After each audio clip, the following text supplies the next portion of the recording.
اللہ اکبر. اللہ تعالی ہم سب کو ایمان کی بہاریں نصیب فرمائی ہیں. اللہ ان کی حفاظت بھی فرمائے. اور جب سانس ٹوٹے تو اس وقت شہادتین لبوں پہ. اب ایمان کیا ہے، اسلام کسے کہتے ہیں، اس پر میں آپ کے سامنے حدیث جبریل پیش کرنا چاہ رہا ہوں، جس کو حضرت امام مسلم نے اپنی روایت سے بیان فرمایا ہے.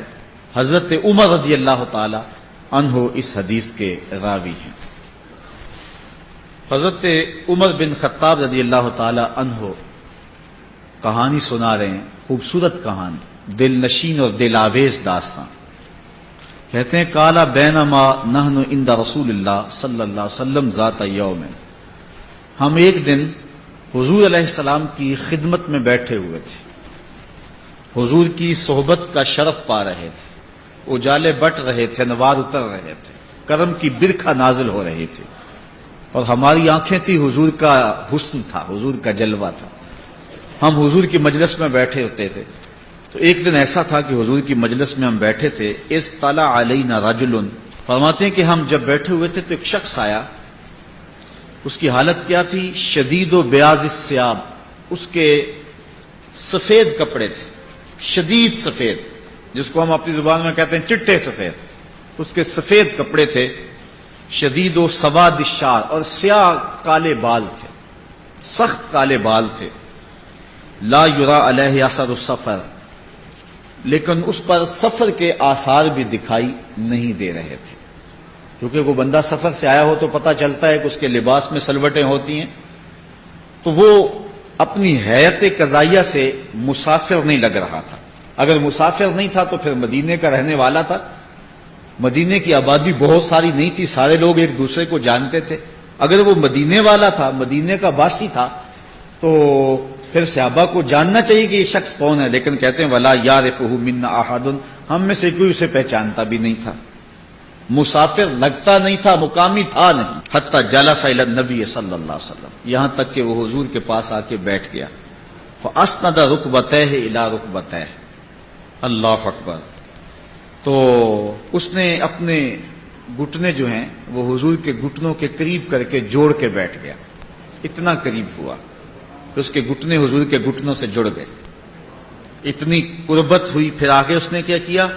وَوَضَعَ كَفَّيْهِ عَلَىٰ فَخِذَيْهِ، اور اپنے ہاتھ اپنے رانوں پہ رکھے، جس طرح ہم تشہد میں بیٹھتے ہیں، اس طرح ادب سے حضور کے سامنے بیٹھ گیا. وَقَالَ يَا محمد صلی اللہ علیہ وسلم اخبرنی عن الاسلام، اور پوچھتا ہے کہ حضور مجھے اسلام کے بارے میں خبر دیجئے کہ اسلام کیا ہے. تو حضور نے ارشاد فرمایا قال الاسلام ان تشهد اللہ الہ الا اللہ وان محمدا رسول اللہ، اسلام یہ ہے کہ تو گواہی دے کہ اللہ کے علاوہ کوئی معبود نہیں ہے اور محمد صلی اللہ علیہ وسلم اللہ کے رسول ہیں. وتقیم الصلاۃ، اور نماز قائم کرے. وتؤتی الزکاۃ، اور زکوٰۃ ادا کرے. وتصوم رمضان، اور رمضان کے روزے رکھے. وتحج البیت ان استطعت الیہ سبیلا، اور اگر تو منزل پر پہنچنے کی طاقت رکھتا ہے، راستے کا زاد راہ تیرے پاس ہے، تو پھر تو حج کرے. قال صدقت، کہنے لگا آپ نے بالکل سچ کہا. فعجبنا لہ یسألہ ویصدقہ، صحابہ کہتے ہم حیران ہو گئے کہ خود ہی سوال کرتا ہے اور خود ہی تصدیق کرتا ہے. پہلے پوچھتا ہے کہ مجھے اسلام کا بتائیے کیا ہے، تو حضور نے بتایا تو کہتا ہے بالکل آپ نے سچ کہا ہے، صحیح فرمایا حضور آپ نے. تو ہم حیران ہوئے. فعجبنا لہ، ہم اس پر متعجب ہوئے. یسألہ ویصدقہ، خود ہی سوال کرتا ہے اور خود ہی تصدیق کر رہا ہے. قال فاخبرنی عن الایمان، پھر اس نے دوسرا سوال کیا مجھے ایمان کے بارے میں خبر دیجئے. قال ان تؤمن باللہ، کا ایمان یہ ہے کہ تو اللہ پر ایمان لائے. وملائکتہ، اور اس کے فرشتوں پر ایمان لائے. وکتبہ ورسلہ، اس کی کتابوں اور اس کے رسولوں پر ایمان لائے. والیوم الآخر، اور پچھلے دن پر، قیامت کے دن پر ایمان لائے. وتؤمن بالقدر خیرہ وشرہ، اور اچھی بری تقدیر پر ایمان لائے. قال صدقت، کہنے لگا کہ آپ نے سچ کہا، ٹھیک ہے، یہی ایمان ہے. قال فاخبرنی عن الاحسان، پھر بولا کہ مجھے احسان کے بارے میں خبر دے دیجیے، احسان کیا ہے؟ قال ان تعبد اللہ کأنک تراہ، کہ تو اللہ کی عبادت اس طرح کرے کہ گویا اسے دیکھ رہا ہے، یہ تیری کیفیت ہو۔ حضرت مولا کائنات رضی اللہ تعالی عنہ سے ایک قول نہج البلاغہ میں موجود ہے، آپ سے کسی نے پوچھا اے علی جس رب کو پوچھتے ہو کبھی اس کو دیکھا بھی ہے؟ تو حضرت مولا کائنات رضی اللہ تعالیٰ عنہ فرمانے لگے لم اعبد ربا لم اراہ، کبھی کی بات کیا کرتے ہو، علی تو سجدے سے ساری نہیں اٹھاتا جب تک اسے دیکھ نہیں لیتا۔ اس سے مراد رویت قلبی ہے، لیکن حضرت مولا کائنات کو یہ رویت حاصل تھی۔ امام اعظم علیہ رحمہ نے 99 مرتبہ اور ایک روایت میں 100 مرتبہ جو ہے وہ اللہ تعالیٰ کا دیدار فرمایا ہے، قلبی دیدار۔ رویت عینی تو اس کائنات میں سوائے حضور کے کسی اور کو نہیں ہوئی ہے، رویت قلبی ممکن ہے اور وہ اہل اللہ کو نصیب رہی ہے۔ تو حضور فرمایا ان تعبد اللہ اکبر، کہ احسان یہ ہے، تصوف یہ ہے، طریقت یہ ہے، خلوص یہ ہے، ان تعبد اللہ، کہ تو عبادت کرے اللہ کی، کأنک تراہ، گویا کہ تو اسے دیکھ رہا ہے۔ فإن لم تکن تراہ، اگر یہ پوزیشن نہیں ہے تیری، یہ طاقت نہیں ہے کہ تو اس کو دیکھ سکے، فإنہ یراک، تو یہ احساس پیدا کر لے کہ وہ تجھے دیکھ رہا ہے۔ اور یہ احساس بھی کون سا چھوٹا احساس ہے کہ میرا مالک مجھے دیکھ رہا ہے۔ اگر یہ احساس پیدا ہو جائے تو پھر گناہ مشکل کیا ناممکن بن جاتا ہے۔ رمضان کے دنوں میں یہ احساس پیدا ہوتا ہے، انسان ٹھنڈا پانی پینے لگتا ہے، زبان کانٹا بنی ہے، حلق خشک ہے، کوئی دیکھنے والا بھی نہیں ہے، دروازہ بھی مقفل ہے، لیکن بندہ نہیں پیتا، کیوں؟ اللہ دیکھ رہا ہے۔ یہ احساس کہ میرا اللہ مجھے دیکھ رہا ہے انسان کو گناہ سے بچا دیتا ہے۔ 7ویں کوٹری میں بھی انسان گناہ کرنے سے جو ہے وہ گریز کرتا ہے، یہ احساس کر کے کہ میرا اللہ مجھے دیکھ رہا ہے۔ آپ جانتے ہیں کہ جب زلیخا نے 7 دروازے بند کر لیے اور بت کے اوپر موٹا کیس ڈال کے پھر حضرت یوسف علیہ السلام سے بولتی ہے تالک، اب تو آ جاؤ نا، اب تو کوئی نہیں دیکھ رہا۔ حضرت یوسف علیہ السلام بولے کالا معاذ اللہ، تو 7ویں کوٹڑی میں لوگوں کی نظروں سے چھپ گئی اور اپنے جھوٹے خدا پر یہ پردہ ڈال کر اس کی نگاہوں سے چھپ گئی، اور وہ دیکھتا بھی کب ہے، لیکن میرا خدا تو 7ویں کوٹڑی میں بھی دیکھ رہا ہے۔ پھر اتنی روشنیاں برسی، گناہ کیا، گناہ کا تصور بھی محال ہو گیا۔ تو یہ احساس بندے کے اندر پیدا ہو جائے کہ میرا اللہ مجھے دیکھ رہا ہے، تو صرف رمضان میں ہی نہیں کہ کھانے پینے کے وقت رک جائے کہ اللہ دیکھ رہا ہے، جب وہ رشوت لینے لگے تو پھر اس کو خیال آتا ہے میرا اللہ دیکھ رہا ہے، نظر بھٹکنے لگے، خیال بہکنے لگے، سوچ آوارہ ہونے لگے تو وہ خیال کرتا میرا اللہ مجھے دیکھ رہا ہے۔ تو کہا یہ احساس پیدا کر دے۔ قال فاخبرنی عن الساعہ، پھر کہنے لگا مجھے قیامت کے بارے میں ارشاد فرمائیے، خبر دیجیے۔ قال مل مسئول عنہا بعالم من السائل، کہا جس سے پوچھا جا رہا ہے اس امر میں وہ سائل سے زیادہ نہیں جانتا ہے، چونکہ حضور نے اس سوال کا جواب نہیں دینا تھا۔ لازمی نہیں ہے کہ جو سوال کوئی پوچھے اس کا جواب بھی دے دیا جائے، چونکہ یہ امر مخفی رکھا گیا ہے۔ تو حضور نے فرمایا یہ تو بھی جانتا ہے، جو جتنا مجھے پتا ہے اتنا تو تجھے بھی پتا ہے، اس لیے یہ سوال نہ کر، کیونکہ لوگوں کے سامنے یہ سوال بیان کرنے کی ضرورت نہیں تھی۔ اس نے بحث نہیں کی اور کہا کہ اچھا اس کی کچھ نشانیاں بتلا دیجیے۔ فاخبرنی عن اماراتها، اس کی نشانیاں بتا دیجیے۔ قال ان تلد الامۃ ربتها، کا ایک نشانی تو یہ ہے کہ لونڈی اپنے مالکہ کو جنم دے گی۔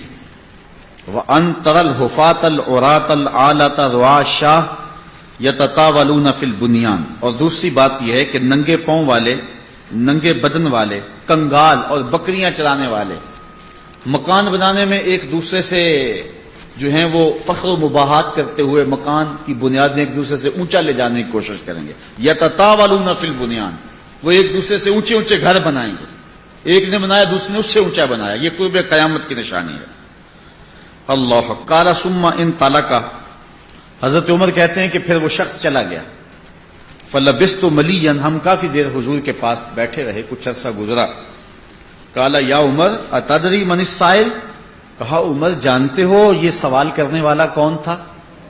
قلت اللہ ورسولہ عالم، عرض کی اللہ اس کا رسول خوب جانتا۔ صحابہ کو اندازہ ہوتا بھی تو پھر بھی یہی کہتے، بلکہ یقین بھی ہوتا تو پھر بھی یہی کہتے۔ تو فرمایا عمر جانتے ہو من السائل، سائل کون ہے؟ قلت اللہ ورسولہ عالم، کہتے میں نے کہا اللہ اس کا رسول جانتا ہے۔ قال فإنہ جبرائیل، کہا یہ جبریل امین تھے، اتاکم یعلمکم دینکم، جو تمہیں تمہارا دین سکھانے کے لیے آئے تھے۔ اچھا جبریل نے جو دین سکھایا اس میں پہلی بات یہ تھی جب حضور کے سامنے آؤ تو ادب سے دو زانو ہو کے بیٹھ جاؤ، یہ انہوں نے طریقہ سکھایا، ادب سے حضور کی چوکھٹ پہ آؤ، اور سیکھنا چاہتے ہو تو دو زانو ہو کے بیٹھو حضور کی خدمت میں۔ تو اب ایمان، اسلام اور احسان کی خبر ہوئی۔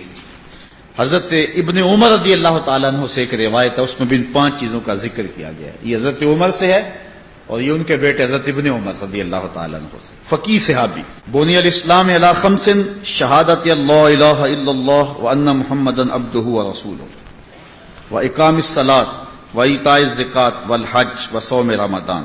اسلام کی بنیاد 5 چیزوں پہ ہے، اس گواہی پہ کہ اللہ کے علاوہ کوئی معبود نہیں اور حضور اس کے بندے اور رسول ہیں، اور دوسرا نماز قائم کرنا، تیسرا زکوٰۃ دینا، چوتھا حج کرنا، اور 5واں رمضان کے روزے رکھنا۔ انسان جب اسلام کے دامن میں آ جاتا ہے تو پھر احکام اسلام کے جو اس کے اوپر لازم ہو جاتے ہیں، لیکن پچھلے کفر کے سارے جتنے گناہ ہیں وہ اسلام سے دھل جاتے ہیں، پاک ہو جاتے ہیں۔ ما قبل کے گناہوں کا کفارہ اسلام۔ اس پر ایک روایت دیکھیے جس کو امام مسلم نے اپنی سند کے ساتھ روایت کیا ہے، یہ حضرت عمر بن عاص رضی اللہ تعالی عنہ سے ہے۔ اللہ نے جب ان کے سینے میں اسلام کی چمک و روشنی پیدا کی اور اسلام کی حقانیت کو ان کے دل نے قبول کرنا چاہا تو پھر وہ حضور کی خدمت میں آ گئے۔ کتنے خوش نصیب لوگ تھے کہ جب ان کا جی چاہتا تو حضور کی خدمت میں حاضر ہو جایا کرتے تھے۔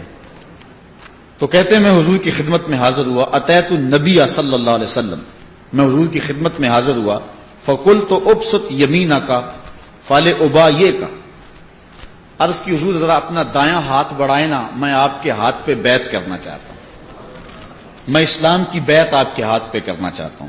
فبسط یمینہ، تو حضور نے اپنا دست راست، اپنا دایاں ہاتھ آگے فرمایا۔ جب آگے کیا تو حضرت عمر بن عاص رضی اللہ تعالیٰ عنہ فرماتے ہیں فقبضت یدی، میں نے اپنا ہاتھ پیچھے کھینچ لیا، میں نے اپنا ہاتھ جو ہے وہ پیچھے کھینچ لیا۔ قال مالک یا عمر، عمر کیا ہوا تمہیں؟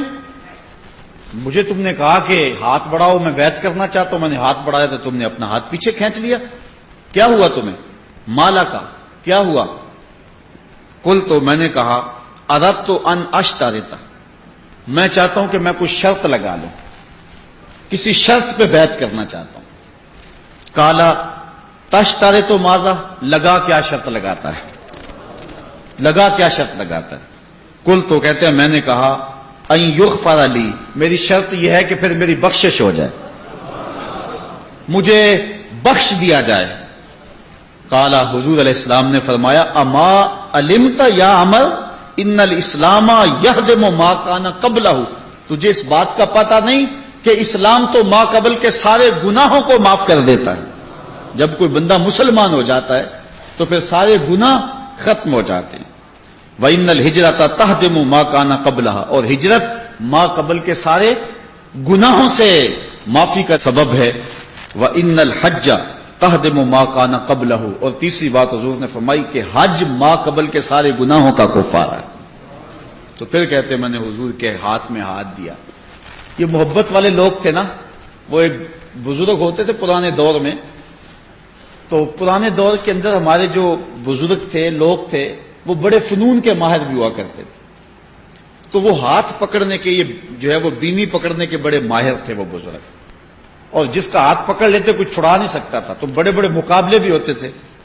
ایک کمزور سا آدمی، اس نے کہا لو میرا بازو پکڑے نا، میں پھر چھڑا کے دکھاتا ہوں۔ بس وہ لوگ اکٹھے ہو گئے، کھاڑا لگ گیا، وہ کمزور سا آدمی پہچاننے والا تھا صلی اللہ علیہ کو۔ جب مجمع لگ گیا تو انہوں نے اپنا ہاتھ دیا، سارے کہتے ہیں کہ اس کی موت آئی ہوئی ہے، یہ کمزور سا آدمی یہ کیسے؟ بعض نے کہا ہو سکتا ہے کوئی فن ہو اس کے پاس، لیکن جب اس نے اپنا ہاتھ دیا نا بزرگوں کے ہاتھ میں، انہوں نے پکڑا، کہا زور سے پکڑو، زور سے پکڑ لیا، اور وہ زور نہیں لگا رہا چھڑانے کے لیے، کہا چھڑاؤ نا، کہا اتنے لوگ گواہ ہیں، میرا وہ ہاتھ پکڑ لیا ہے نا، قیامت کے دن بھی نہیں چھوڑنا ہے تم نے، اب اس کی لاج رکھنی ہے تم نے۔ اللہ اکبر۔ تو ایسا ہاتھ دیا حضرت عمر بن عاص رضی اللہ تعالی عنہ نے، کہتے ہیں حضور میری شرط ہے کہ اب میری بخشش بھی ہو جائے۔ تو فرمایا کہ اے عمر بن عاص، کیا تجھے پتا نہیں ہے کہ اسلام ما قبل کے سارے گناہوں کا کفارہ ہے؟ اللہ اکبر۔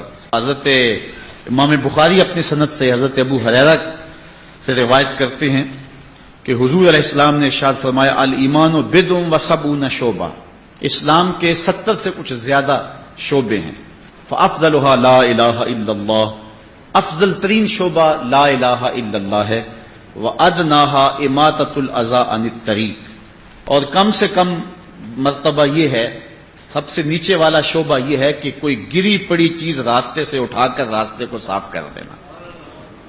والحیاء شعبۃ من الایمان، اور حیا ایمان کے شعبوں میں سے ایک شعبہ ہے۔ حضرت عبداللہ ابن عمر رضی اللہ تعالی روایت کرتے ہیں کہ حضور علیہ السلام نے ارشاد فرمایا المسلم من سلم المسلمون من لسانہ و یدہ والمہاجر من ہاجر ما نہی اللہ عنہ، کہ مسلمان وہ ہے جس کے ہاتھ سے اور جس کی زبان سے دوسرا مسلمان محفوظ رہے۔ جب ہم کسی کو کہتے ہیں نا السلام علیکم، تو اس کا معنی یہی ہے، اس کو ضمانت دیتے ہیں کہ میرے بھائی کہ میری طرف سے تجھے ضمانت ہے، میری طرف سے تو محفوظ ہے، السلام علیکم، تیرے اوپر سلامتی، تیرا مال، تیری جان، تیری آبرو میری طرف سے محفوظ ہے، بے فکر ہو جا۔ اور وہ بھی جواب سے کیا کہتا ہے؟ السلام علیکم کے جواب میں وعلیکم السلام۔ اگر تو مجھے امن کی ضمانت دیتا ہے تو میں بھی کہتا ہوں وعلیکم السلام، میری طرف سے تجھے بھی کچھ خطرہ نہیں ہوگا۔ یہ تھی اسلام کی روح۔ اور آج کیا ایک بندہ مسافہ کرتا ہے اور ساتھ ہی بم بلاسٹ کر دیتا ہے، کہتا ہے السلام علیکم اور ساتھ ہی بم بلاسٹ کر دیتا ہے۔ یہ دین کہاں سے آیا؟ جو 14 صدیاں قبل آمنہ کے لال نے دین دیا تھا وہ یہ دین نہیں تھا، وہ یہ دین ہے جب کوئی کہے السلام علیکم تو پھر امن کی ضمانت دے، یہ نہیں اوپر سے سلام ہونے سے جڑیں کاٹ دے۔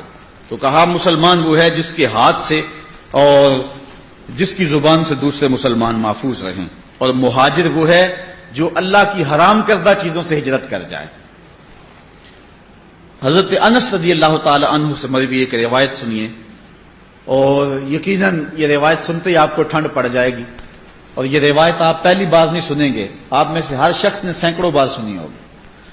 فرماتے ہیں کہ حضور نے ارشاد فرمایا لا یؤمن احدکم حتی اکون احب الیہ من والدہ و والدہ والناس اجمعین، اتنی دیر تک کوئی شخص مومن نہیں ہو سکتا جب تک اپنی اولاد، اپنے والدین اور پوری کائنات کے ہر شخص سے زیادہ میرے سے پیار نہ کرنے لگ جائے۔ اس کو کتاب الایمان کے اندر حدیث کو بیان کیا گیا ہے، یعنی ایمان یہ ہے کہ حضور سے پیار ہو، اور اگر حضور سے پیار نہیں ہے تو ایمان نہیں ہے۔ ایمان محبت رسول کا نام ہے۔ ایک شخص حضور کی خدمت میں حاضر ہوتا ہے، روایت آپ نے علماء سے بارہا سنی ہوگی، عرض کرتا ہے متی الساعہ، حضور قیامت کب آئے گی؟ کہا ما عادت لہا، تو نے اس کے لیے تیاری کیا کی ہے؟ تو اس نے عرض کی حضور میں اللہ اور اس کے رسول سے پیار کرتا ہوں، اللہ اور اس کے رسول سے پیار کرتا ہوں۔ تو حضور نے فرمایا المرء ما من احب، آدمی جس کے ساتھ پیار کرتا ہے اس کے ساتھ ہی اٹھایا جائے گا۔ تو صحابہ کہتے ہیں ایمان لانے کے بعد سب سے بڑی خوشی اگر ہمیں زندگی میں ہوئی تھی تو اس حدیث کو سننے سے ہوئی تھی کہ بندہ جس کے ساتھ پیار کرتا ہے کل قیامت کے دن اس کے ساتھ اٹھایا جائے گا۔ صحابہ چونکہ پیار حضور کے ساتھ کرتے تھے، انہیں یہ چاہ چڑھ گئے کہ آج بھی حضور کے قدموں میں رہتے ہیں، کل بھی حضور کے قدموں میں زندگی نصیب ہو جائے۔ حضرت ابو امامہ البہلی رضی اللہ تعالیٰ عنہ روایت کرتے ہیں کہ ایک شخص نے حضور کی خدمت میں عرض کیا مل ایمان، حضور ایمان کیا ہے؟ قالا اذا سرت کا حسناتوں کا وساعت سیئاتوں کا فانتا مومن، جب تجھے نیکی کرنے سے خوشی ملے اور برائی کرنے سے تکلیف پہنچے تو مومن ہے۔ یہ علامت بیان فرمائی حضور نے، اگر تجھے خوشی ملے نا نیکی کرنے پر، اچھائی کرنے پہ خوشی ملے تو سمجھ تو مومن ہے، اور برائی اگر ہو جائے تو تو پریشان ہو جائے جس طرح کہ روایت میں آتا ہے کہ بندہ مومن اور بندہ منافق میں فرق یہ ہے کہ بندہ مومن جب گناہ کرتا ہے تو یوں محسوس کرتا ہے جس طرح پہاڑ کے نیچے آ گیا، ابھی گر جائے گا، کچل دے گا اسے، جلدی جلدی تلافی کرتا ہے توبہ سے۔ اور جب منافق گناہ کرتا ہے تو اس کی کیفیت ایسے ہوتی ہے جس طرح مکھی بیٹھی تھی بدن پر، ہلکے سے اشارے سے اس کو اڑا دیا، تو اس کی کیفیت یہ ہوتی ہے۔ میں اور آپ اپنے ایمان کا جائزہ بھی ساتھ ساتھ لیتے جائیں، کیا ہماری یہ کیفیت ہے کہ گناہ کرنے کے بعد ہمارا احساس اس درجے تک پہنچ جائے کہ ہم پہاڑ کے نیچے آ گئے، یا ایک مکھی کے اڑانے کی سی کیفیت ہے ہمیں؟ اور گناہ یہ نہیں ہے کسی کو قتل کرے، کسی کا دل دکھائیں تو یہ بھی گناہ ہے، نماز ترک کرنا بھی گناہ ہے، نظر کا بھٹکنا بھی گناہ ہے، خیال کا بہکنا بھی گناہ ہے، فضول لفظ زبان سے نکالنا بھی گناہ ہے۔ اس لیے ہم گناہ جب کر لیں تو کیا ہماری یہ کیفیت ہوتی ہے کہ ہم پہاڑ کے نیچے آ گئے ہیں؟ اور اگر یہ کیفیت نہیں ہوتی تو ہمیں سوچنا چاہیے اور اپنے ایمان کی مضبوطی کا سامنا کرنا چاہیے، اور ہم ساتھ ساتھ جو جو سنا اس کا جائزہ لیتے چلے جائیں۔ حضور کی محبت اگر اس درجہ پہ ہے کہ ہمیں ہر شے سے زیادہ حضور محبوب ہیں، حضور علیہ السلام کا پیار سب سے فائق ہے اور بڑا ہوا ہے، تو پھر مبارک ہو۔ اور اگر یہ کیفیت نہیں ہے، ایک طرف رسول اللہ کا فرمان آئے اور ایک طرف ہماری برادری آ جائے، اس وقت امتحان ہوتا ہے کہ ہم کدھر کھڑے ہیں۔ شادی بیاہ کا موقع ہے، میں نے حاجی نمازی بھی دیکھے ہیں، وہ کہتے جی منڈے ہی نہیں مانتے، ان منڈوں کے منہ پہ تھپڑ نہیں مارا جا رہا، ایک طرف رسول اللہ کا فرمان ہے، ایک طرف منڈے نہیں مانتے، پتہ تو اسی موقع پہ چلنا ہے کہ تیرا وزن کس پلڑے میں جاتا ہے۔ اتنی دیر تک انسان جو ہے وہ کامل مومن نہیں ہو سکتا جب تک ہر شے سے زیادہ حضور پیارے نہ ہو جائیں، حضور ہر شے سے زیادہ محبوب نہ ہو جائیں۔